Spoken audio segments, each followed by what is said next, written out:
Peran pacar Resbob terungkap, bocorkan lokasi sang streamer ke polisi. Kabid Humas Polda Jawa Barat, Jabar, Komisaris Besar Polisi Hendra Rochmawan mengatakan, sebelum bersembunyi di Ungaran, Jawa Tengah, streamer Adimas Firdaus atau yang tenar dengan nama akun TikTok Resbob, selalu berpindah-pindah tempat.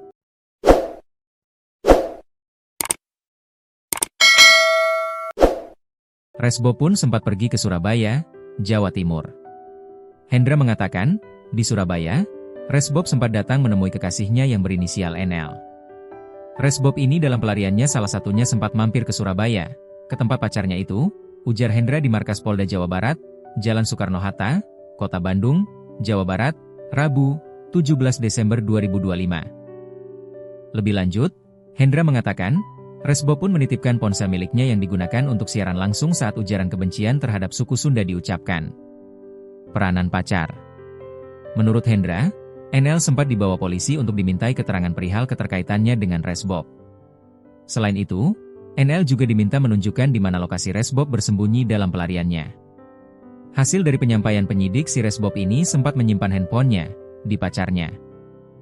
Kami deteksi dan lakukan penangkapan di situ kepada pacarnya, tetapi pacarnya ini dari informasi awal masih kooperatif untuk menyampaikan apa yang sesungguhnya terjadi dan informasi yang bersangkutan. Resbob berlari ke daerah barat, Jawa Tengah, itu juga kami dapat informasinya salah satunya dari pacarnya tadi, jelasnya.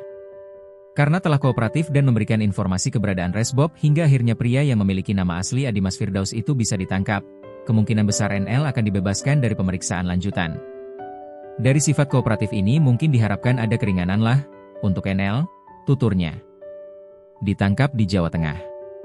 Berbekal informasi dari kekasihnya, Resbob akhirnya bisa dibekuk di sebuah tempat di Ungaran, Jawa Tengah. Meski demikian, Hendra tidak memberitahu lokasi penangkapan Resbob.